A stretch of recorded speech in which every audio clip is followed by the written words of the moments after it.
ગુજરાતમાં ફરી માવઠાની આગાહી 2 દિવસ બાદ થશે કમોસમી વરસાદ। ગુજરાતના ખેડૂતો માટે માઠા સમાચાર। ભર ઉનાળે માવઠાની આગાહી। ગુજરાતના ખેડૂતો માટે ફરી એક વખત ચિંતાના સમાચાર આવ્યા છે। ગુજરાતમાં કાળઝાળ ગરમી વચ્ચે માવઠાની આગાહી થઈ છે।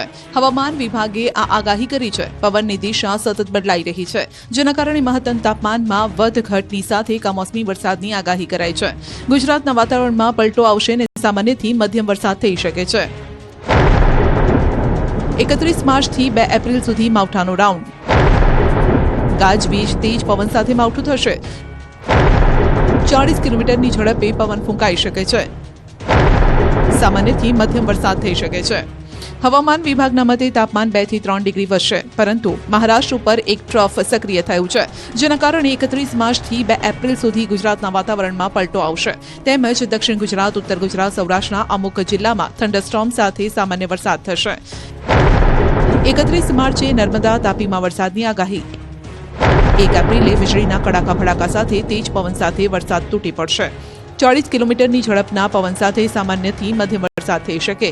1 એપ્રિલે છોટાઉદેપુર, નર્મદા, સુરત, ડાંગ, નવસારી, વલસાડ, તાપી, ગીર સોમનાથ, દાદરા નગર હવેલી, અમરેલી, ભાવનગરમાં સામાન્યથી મધ્યમ વરસાદની શક્યતા છે। 2 એપ્રિલે સાબરકાંઠા, અરવલ્લી, મહીસાગર, દાહોદ, પંચમહાલ, ખેડા, આણંદ, વડોદરા, છોટાઉદેપુર, ભરૂચ, નર્મદા, સુરત, તાપી, નવસારી, વલસાડ, ડાંગ, બોટાદ, ભાવનગર, અમરેલી, ગીર સોમનાથમાં સામાન્યથી મધ્યમ વરસાદની આગાહી છે। ભર ઉનાળે માવઠાની આગાહીને લઈને ખેડૂતોમાં ચિંતા। થંડરસ્ટોર્મ એક્ટિવિટીના કારણે ભારે પવન ફૂંકાતો હોય ત્યારે ભારે પવનના કારણે બાગાયતી પાકને નુકસાન થવાની ભીતિ। શનિ રાશિ પરિવર્તન સાથે હવામાનમાં પણ આવશે બદલાવ। અંબાલાલે કરી આગાહી।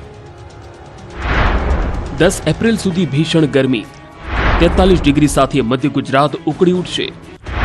11 એપ્રિલથી આંધી વંટોળનો પ્રકોપ, કાચા મકાનોના છાપરા ઉડાડી દે તેવી આંધી। 10 મે થી 15 જૂન ખતરનાક વાવાઝોડા, ભલભલાને ધ્રુજાવી દે તેવી આ આગાહી હવામાન નિષ્ણાત અંબાલાલ પટેલે કરી છે। ન્યૂઝ 18 ગુજરાતી સાથે ખાસ વાતચીત કરતા અંબાલાલે કહ્યું કે એપ્રિલની શરૂઆતમાં હવામાનમાં પલટો આવશે, તે બાદ 10 એપ્રિલ સુધી ભીષણ ગરમીનો પ્રકોપ રહેશે। અંબાલાલના મતે 10 એપ્રિલ સુધી મધ્ય ગુજરાત બળબળી ઉઠશે। આણંદ, નડિયાદ, અમદાવાદ સહિતના મધ્ય ગુજરાતના ભાગોમાં ગરમીનો પારો 43 ડિગ્રીએ પહોંચી શકે છે, તો સૌરાષ્ટ્રના ભાગોમાં પારો 41 ડિગ્રીને આંબી શકે છે। સાથે ઉત્તર ગુજરાત અને કચ્છમાં પણ પારો 41 ડિગ્રીએ પહોંચી શકે છે। જો કે અંબાલાલના મતે તે બાદ ફરી એક માવઠાનો રાઉન્ડ આવી રહ્યો છે। એટલે તારીખ 11મી એપ્રિલ આંધી વંટોળ સાથે કેટલાક ભાગમાં કમોસમી વરસાદ અને કેટલાક ભાગમાં છાંટા પડવાની શક્યતા રહી શકે છે। અંબાલાલના મતે એપ્રિલ બાદ મેનો મહિનો વાવાઝોડાનો રહી શકે છે। બંગાળના ઉપસાગરમાં 2 થી 3 વાવાઝોડા બનશે અને તેમાં પણ 10 મે થી 15 જૂન સુધી ખતરનાક વાવાઝોડા બની શકે છે। એટલું જ નહીં, અરબ સાગરમાં પણ 1 કે 2 વાવાઝોડા બની શકે છે। તો 10મી મે થી આંધી વંટોળનું પ્રમાણ વધી જશે। 10 મે બાદની આંધીથી કાચા મકાનના છાપરા ઉડી જાય તેવો પવન ફૂંકાશે। સાથે જ આરબ દેશમાંથી કાળી આંધી આવી શકે છે। આમ એપ્રિલ શરૂઆતમાં માવઠા બાદ ફરી ગરમીનો રાઉન્ડ રહેશે અને તે બાદ 10 એપ્રિલ પછી ફરી માવઠું આવી શકે। તો મે મહિનો આંધીનો રહી શકે છે। શનિના રાશિ પરિવર્તનથી વાતાવરણમાં પણ ફેરફાર આવી શકે છે। અંબાલાલના મતે મે મહિનામાં અણધારી આફતના એંધાણ છે। સાથે 18 મે પહેલા દેશ દુનિયામાં મોટી ઉથલપાથલ પણ થઈ શકે છે। નબીરાઓને બચાવવાનું રાજકોટ પોલીસનું ષડયંત્ર ખુલી ગયું। રાજકોટ પોલીસ ન્યારી ડેમ અકસ્માતને લઈને વિવાદમાં સપડાઈ છે। અકસ્માત બાદ ખુદ રાજકોટ પોલીસે કાર ચાલક નબીરાઓને છાવર્યા। ન્યારી ડેમ અકસ્માતમાં વ્હાઇટ કલરની કારે અકસ્માત સર્જતા એક યુવકને ગંભીર ઈજા થઈ હતી। કાર ચલાવનાર ચાલક અકસ્માત બાદ ત્યાંથી ફરાર થઈ ગયો હતો અને આ નબીરાને બચાવવા પોલીસ સાથે સેટિંગ કરી ડ્રાઈવર બદલવામાં આવ્યો હતો। આ ઘટનાના સીસીટીવી સામે આવ્યા બાદ પોલીસની શંકાસ્પદ ભૂમિકાને લઈને સવાલ ઉઠ્યા હતા। જો કે આક્ષેપો બાદ ખુદ પોલીસે પણ વાત કબૂલી અને પોલીસનું કારસ્થાન ખુલ્લું પડી ગયું। મીડિયામાં અહેવાલ પ્રસારિત થયા બાદ પોલીસે કબૂલ્યું કે પોલીસ સમક્ષ હાજર થયેલો આરોપી ડ્રાઈવર ખોટો છે। સગીર યુવક કાર ચલાવતો હતો, જેની ઓળખ થઈ ચૂકી છે। આ આખા મામલે ફરિયાદીએ પોલીસ કમિશનર અને ગૃહમંત્રીને પણ અરજી કરી હતી। અકસ્માત બાદ ડ્રાઈવર બદલ્યાનો આક્ષેપ થયો હતો। અકસ્માત સર્જનાર નબીરાઓ ત્યાંથી ચાલ્યા ગયા અને બાદમાં પોલીસ સાથે સેટિંગ કરી ડ્રાઈવર બદલી નાખ્યો હતો। આ મામલે રાજકોટ ડીસીપી જગદીશ બાંગરવાએ કહ્યું કે આક્ષેપ બાદ તપાસ અધિકારી બદલી નખાયા છે, તો ડ્રાઈવરને બદલી નાખવાના આક્ષેપોમાં યુનિવર્સિટી કાયદા વિભાગના હેડ રાજુ દવેના પુત્ર અને ભાભા ગેસ્ટ હાઉસના માલિકના પુત્રના નામ ચર્ચાઈ રહ્યા હતા. ત્યારે સૌરાષ્ટ્ર યુનિવર્સિટીના હ્યુમન રાઇટ્સ વિભાગના વડા રાજુભાઈએ નિવેદન આપ્યું. તેમણે કહ્યું કે આ અકસ્માતમાં મારા પુત્રનો ક્યાંય રોલ નથી. મારા પુત્રને ભાભા ગેસ્ટ હાઉસના માલિકના પુત્ર સાથે કોઈ સંબંધ નથી. જોકે તેમના નાના ભાઈના પુત્રને લઈને સવાલ કરતા જણાવ્યું કે તેનો પણ કોઈ રોલ નથી. પોલીસ સમગ્ર મામલે તપાસ કરી રહી છે. 21 માર્ચે ન્યારી ડેમ રોડ પર આ અકસ્માત થયો હતો. તમામ રસ્તાનો કહેર છે અને તેમાં પણ ડમ્પર ચાલકો બેખૌફ બન્યા છે.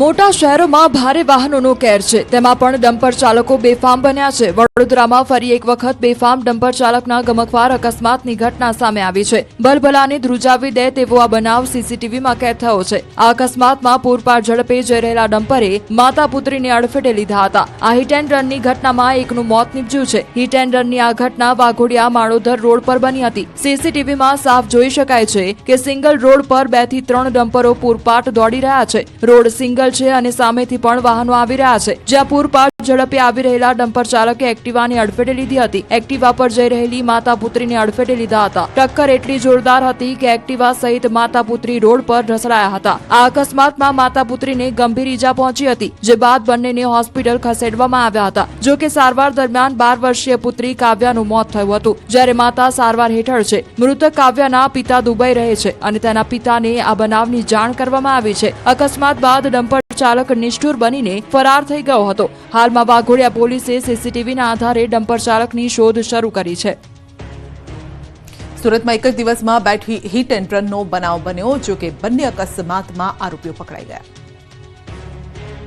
બેફામ રફતાર, આખરે બ્રેક ક્યારે લાગશે? પૂરપાટ ઝડપની મજામાં કેટલાક નિર્દોષોનો લેવાઈ રહ્યો છે ભોગ. સુરતના ઉત્તરાણ વિસ્તારમાં હિટ એન્ડ રનનો બનાવ સીસીટીવીમાં કેદ થયો છે. સીસીટીવીમાં સાફ જોઈ શકાય છે કે બેફામ રફતારથી 2 યુવતીઓ બાલ બચી. પૂરપાટ દોડતી કારે બાઇક સવાર 2 યુવતીઓને ટક્કર મારી હતી. કાર સ્પીડમાં હતી અને ચાલકે બાઇક સવાર 2 યુવતીઓને પાછળથી ટક્કર મારી હતી, જેને કારણે બંને યુવતીઓ રોડ પર ઢસડાઈ ગઈ હતી, તો બાઇક ઘણું દૂર સુધી ઢસડાયું હતું. જો કે પાછળથી મોટા વાહનો આવતા નહોતા, જેને કારણે મોટી દુર્ઘટના ટળી હતી. આ અકસ્માતમાં કાર ચાલક વિક્રમસિંહ અટાલિયાનું નામ બહાર આવ્યું હતું. પોલીસના મતે પકડાયેલા કાર ચાલક સામે અગાઉ પણ ગુના નોંધાઈ ચૂક્યા છે.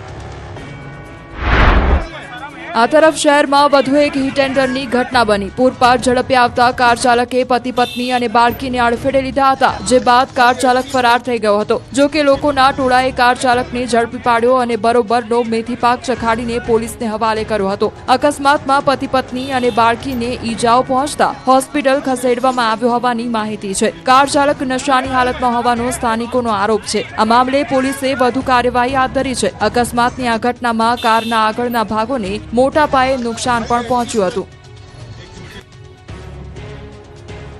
રોડ પર રફતારનો કહેર યથાવત છે અને તેમ છતાં ખાનગી વાહન ચાલકો બીજાના જીવને જોખમમાં મૂકી રહ્યા છે. બેફામ રફતારનો કહેર છે, તો બીજી તરફ ખાનગી વાહન ચાલકો પણ બેફામ બન્યા છે. પોલીસ કે કાયદાનો ડર ન હોય તેમ ખાનગી વાહન ચાલકો પોતાના અને બીજાના જીવને જોખમમાં મૂકી રહ્યા છે. વલસાડના ઉમરગામમાં જોખમી સવારીનો વિડીયો વાયરલ થયો છે. જીપમાં બાળકોની જોખમી સવારીનો વિડીયો વાયરલ થયો છે. ઉમરગામ તાલુકાના ગ્રામ્ય વિસ્તારમાં ભણતા બાળકોએ શહેરી વિસ્તારની સ્કૂલોમાં આવવા જવા માટે અન્ય કોઈ વાહનની સુવિધા નહીં હોવાથી બાળકો મજબૂરીવશ આવી રીતે ખુલ્લી પિકઅપ વાનોમાં શાળાએ જવા આવવા મજબૂર થાય છે. ત્યારે ઉમરગામના એક વિસ્તારમાંથી ગામના બાળકો શાળાએ જવા નીકળ્યા હતા. જો કે ગામમાં બાળકોના શાળા સુધી પહોંચવા અન્ય કોઈ સુવિધાઓ ન હોવાથી આ ગામમાં બાળકોએ પોતાના જીવને જોખમમાં મૂકી આવી રીતે પિકઅપમાં ખીચોખીચ ઉભા રહી શાળાઓમાં જવું પડે છે. આ અગાઉ પણ અનેક વખત સ્કૂલ વાન કે અન્ય વાહનોમાં બાળકો ખીચોખીચ ભરી અને શાળાએ જતા દ્રશ્યો સામે આવી ચૂક્યા છે. જો કે અહીં સવાલ એ થાય છે કે આખરે ખાનગી વાહન ચાલકોને શું કાયદો કે પોલીસનો ડર રહ્યો નથી? શું ટ્રાફિક પોલીસને આવા દ્રશ્યો નજરે પડતા નથી? આખરે બાળકોના જીવને જોખમમાં મૂકનારાઓ સામે કેમ પગલાં લેવાતા નથી?